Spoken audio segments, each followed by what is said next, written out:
Hello, and welcome to our session on NX11, What's New in Expressions. What we'll do now is take a quick look at the new expression system as it has been redesigned for NX11. The first thing we'll notice now is we have a very table-like format with which to enter the names, values, and formulas. And all we need to do now is just click on the name to change the name immediately. We still have the great connection to all the other places it is used, and we'll change the name there automatically as well. The next thing we'll look at is some of the controls we have when we're in the expressions.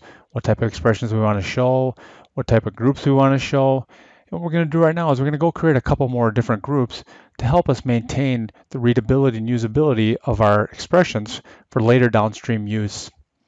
What we're going to do now is just create a couple of different groups. And as we can see now, one of the columns is the group, and we're simply going to change where some of these expressions are now going to exist. So now I can filter on what kind of groups I want to see or none.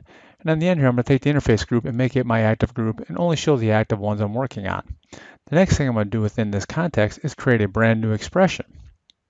When I create this now, we'll see it's of type number, but as I type in a string value, it will automatically convert the type to string for us, again, saving us time and anticipating what we are trying to accomplish.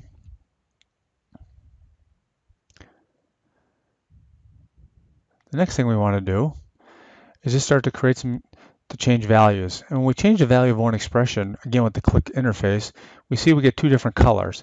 The dark for the ones that are changed and the orange ones of which they affect. We said show me only the pending changes, and as we applied them, it automatically turned off that switch. The next thing we want to do now is go ahead and create some new expressions. So we insert 5 new rows into our table. We go to an external spreadsheet and we just copy and paste those values into our new model. What we can do now is we can quickly edit some of these values if we would like to. Now we have the ability to multi-edit values at one time. As you can see here, we pick 3 different values, edit all of them at once, and they will all take that same new value. Again, the orange change.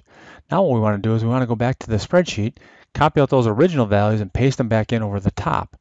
The one thing to notice when we do this is, even though we pasted in a quote-unquote new value over the top of the other ones, it does not signify it as changed because the value was the same as it originally was.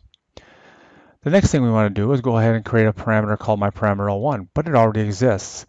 The error checking now will not allow us to do things that are not allowed.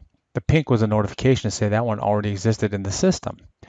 So now what we want to do is we want to just create a distance, and then we want to create a time variable called myTime. We'll change the dimensionality to time and give it a value. As we can see now, we need a value in there. It gave us the pink one. We'll apply those 2 values.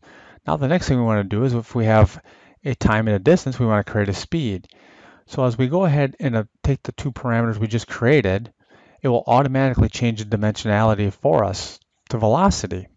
Not only will we get that, the units will be the default units, but we can quickly convert the units to whatever were needed for our next calculations. The next thing we want to do is look at some of the advanced filtering available. We can filter on any of the columns, any of the names, any of the values available with simple drop-down lists for what we want to look at and how we want to look at it.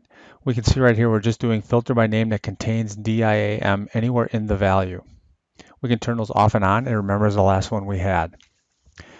I want to thank you for taking the time to look at the new NX11 expression system with us today.